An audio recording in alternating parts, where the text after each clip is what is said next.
Welcome to Life Force Connection. This is Abby Gooch, and I'm your host for the Intuitive Connection.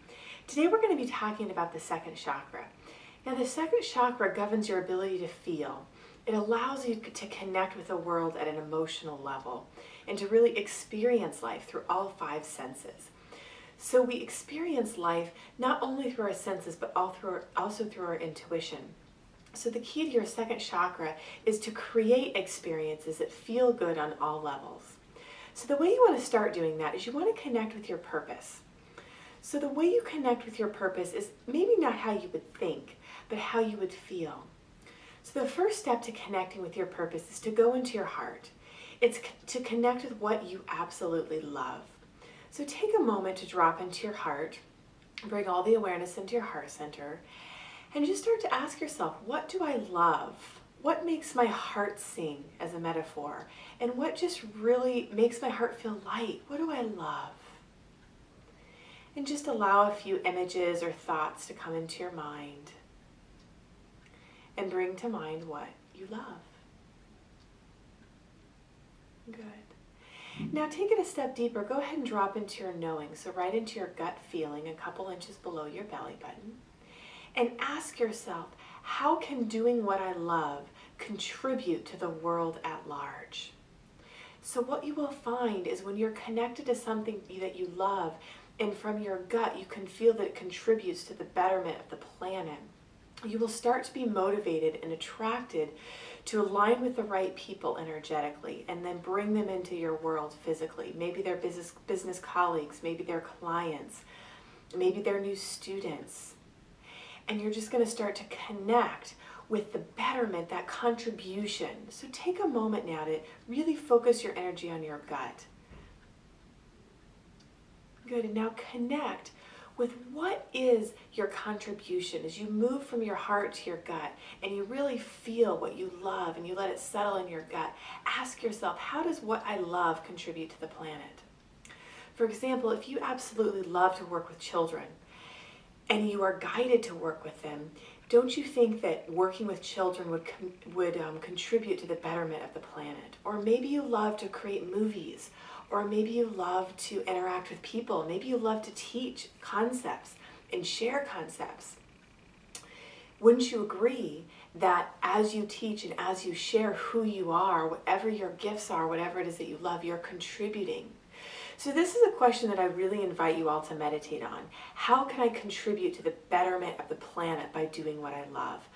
This really will just not only open your heart, but also open your whole energetic field to start receiving what it is that you can do and to receive the way into alignment of creating what it is that you love. So once you have your purpose, you're going to start to feel this sense of passion. And this passion is really going to move you forward. It's kind of like you hear people talk about the fire in their belly. Well, you're going to have that passion when you have this purpose. So as you find greater clarity and greater alignment with asking yourself those two questions, what is it that I love? And how does what I love contribute to the betterment of the planet? Your mind and your whole being will start to align and show you the way, and you'll really start to click in to, wow, of course I want to do what I love because I can see how it benefits not only me, but it benefits everyone, right? And it really is that sense of oneness that comes with that heart connection and that alignment of our soul, of our intuition. So as you move forward in that and you feel this passion, that passion's a very attractive energy, right? Have you ever walked into a room and you see somebody just totally lit up and they're just excited and they're smiling and you can just see the light beaming from their eyes? And so that's passion, right? Versus walking into a room and maybe seeing somebody more withdrawn and almost even afraid to talk with somebody and knowing that they too have passion, but it may not be activated yet. So of these two examples, which one would you most likely go talk to? Okay. Usually if you're wanting to get to know somebody, you're going to want to go talk to the person that has more passion. If you're wanting to help somebody out and you just feel compassion for somebody, well, maybe you would go talk to the person that is feeling more withdrawn. But really asking the question of who would I naturally be more attracted to, of course you'd be more attracted to the more positive light or energy, right? That passion. And it's addictive, right? As you see somebody feeling that energy, it's almost like you remember that you have that passion and you want to feel that way too. So that's really where we're getting at, is when we become those vessels of spirit and we connect with that passion with us, we we become the example and people are attracted, right? And so, I know, as you all know, I started very young doing my work, and I really feel like each time I met with somebody, they could see it in my eyes because they would tell me. And so you can't hide your passion, and that's the beauty of it, is it starts coming out in ways that you don't really think about, but your heart speaks. So have you ever been in a conversation, which is really the best kind, where you don't know what you're going to say and you're not planning or thinking out exactly how it should be, but you're just trusting your heart and you're just kind of going with what comes and you're just really in the moment? So that's where the magic starts to happen, because what happens is your hearts connect. And we're going to talk about that in the fourth chakra, where you really just become one with that person. You're interacting at that heart frequency, at that unconditional love.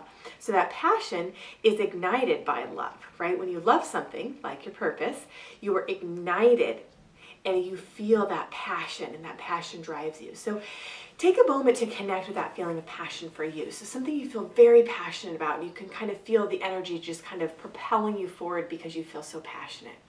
So take a moment really just to feel that passion, connect with it in your body, allow an image to come to mind and anything else that represents this passion for you. And now bring your passion in alignment with your purpose. Good. And so now that your passion, which is already in alignment with your purpose, you're going to move into your power. Now your power is that knowing. It's that place of your intuition that just knows that it knows. And we can really intensify this knowing by activating your 5 senses.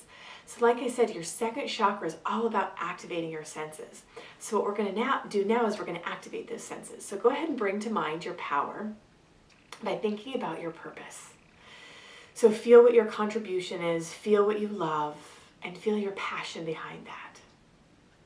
And allow all that emotion to come into an image. Allow an image to represent your purpose, your passion, and your power. Allow an image to represent that. We know images can speak 1,000 words, so let one image represent that. Your purpose, your passion, and your power. Take a deep breath and then exhale, just relaxing, continuing to see that image. And now bring to mind, if your purpose, your passion, and your power was a sound, what would it sound like? Beautiful. And now that you've heard that sound, what would it smell like? Your purpose, your passion, and your power. If it was a smell, what would it smell like? Beautiful. And if it was a taste, what was your purpose, your passion, and your power taste like?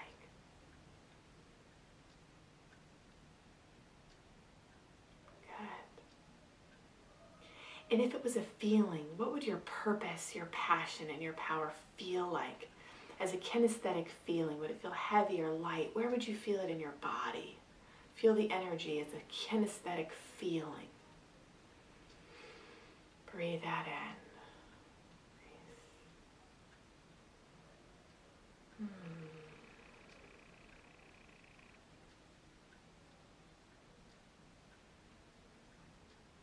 Beautiful.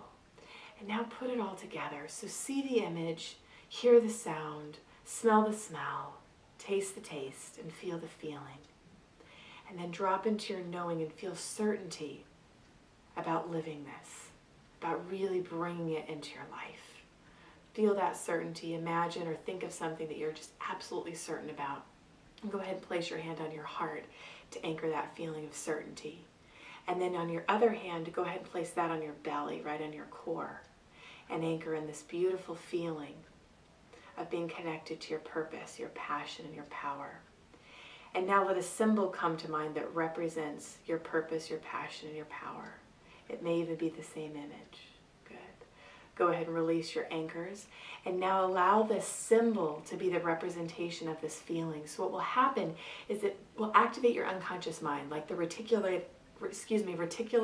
activating system. When you see a bug, you know, when you're walking down, or excuse me, when you're flying down the freeway and you see the slug bug no return. Have you ever played that game where you see it, it's however many, you know, you can see, and as soon as you start to become aware of it, every time you see it, you start seeing more and more and more and more. So it's the same idea. When we give the unconscious mind a symbol, it starts to see more and more and more of what you're wanting to create. So as you see more and more and more of what you're wanting to create, of course, more and more of that comes into your life. So the idea is to program your subconscious mind, which is 80% of your whole being, by the way. And as you activate that, like we just did, all you get to do is live your life like you normally would. You don't even have to consciously think about it. The only thing you want to do is set the intention. And as you set the intention and follow your intuition, which is your inner guidance, right? That gut feeling, that inner knowing that feels like a yes or feels like a no, the yes feeling light, the no feeling heavy or constricted. As you keep following those yeses, you become more and more in alignment with what it is that you're creating at a subconscious and soul level. So what we've just done is we've created a subconscious alignment with your soul. So now your mind has been in alignment with your intuition and also with your heart. And that's exactly where your soul resides, and your heart frequency and your intuition, right? So the heart is the truth of you, and your gut is your guidance. It guides you into the truth of you. So again, your heart is the truth of you, and your gut is your guidance. So as you're following your heart and your gut, you're always going to be in alignment with your soul. So that's the key here. So as you're moving into alignment more and more with your purpose, you can do things like creating a vision board. You can also do some other great activities which will activate more of the second chakra energy. Some of those includes getting a massage, cooking a beautiful, wonderful dinner.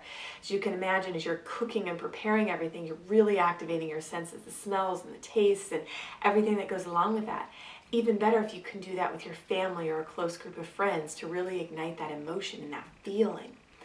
Some other things you can do is go on nature walks. Exercise is really great for the second chakra because it improves vitality. Some other activities you can do is if you're in an intimate relationship or partnership that you feel safe in, is you can actually engage in those intimate experiences which will activate and really open that sexual chakra, okay? So the second chakra is sensual, sexual, sense-oriented, right? So it's really our energy center. It's where we can breathe in and feel connected to life. So the more that you can be in that, and the more that you can feel, the stronger your second chakra will be. Now there can be some imbalances in the second chakra. You can become overly anxious, overly depressed. You can become, you know, actually even overly happy to the point where your nervous system gets so excited that it's hard to even stay grounded. Okay, so if you feel like you're starting to go imbalanced in that direction, you're going to want to start to do something that makes it more balanced, which would be if you're depressed, you're going to want to do something that makes you happy, right? If you are anxious, you're going to want to do something that makes you feel calm, maybe taking a salt bath or going in a jacuzzi tub and really just allowing your energy to come down. If you find yourself overly excited or overly joyful, it's wonderful, but you may want to bring some balance, so some more grounding activities. Cooking is a great one. Another wonderful thing for the second chakra is getting a massage to really bring your energy back into your body. I can remember when I was really super excited, I got my first home in La Jolla and had just opened my school, and my energy and my heart was just so joyful. And I remember getting a massage from a therapist, and she came in and she's like, "You're overactive in your heart chakra. It's just a little too much." So it's like I could see where she was coming from, because even though I felt so happy, I could also feel like I needed to bring in that grounding stability that knew I could maintain that high frequency that I was at. So I spent a lot of time in my first chakra, which we talked about. And the first chakra is really about feeling grounded, safe, and supported. So some suggestions for your first chakra is you can go around barefoot. You can bring more red into your environment. You can even paint your toenails red.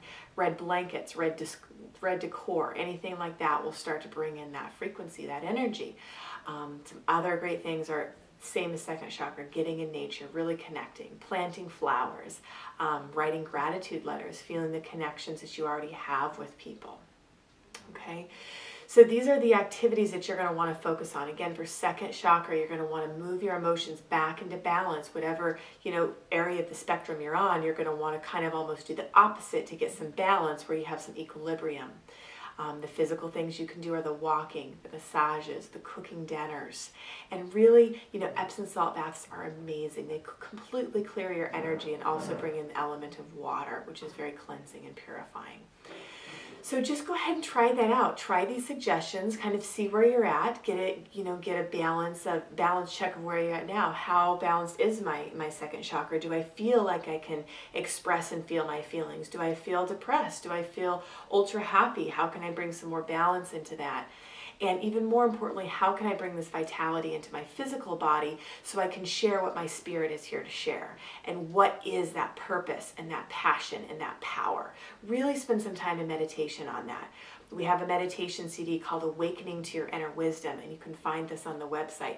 This is a powerful CD that will allow you to connect with your higher self and really bring that guidance that you get from your higher self into your body in a way that's very integrated and very calming. So I'd recommend that for anybody that's needing to go deeper and getting some guidance into their purpose and really allowing themselves to feel that passion and that power. And of course, you can always work one-on-one with me or one of the coaches at Life Force Connection, or come to our classes. We'd love to see you there. So thank you so much for being a part of this. Again, please feel free to email any of your questions to success@Life Force Connection. Have a wonderful evening. Take care.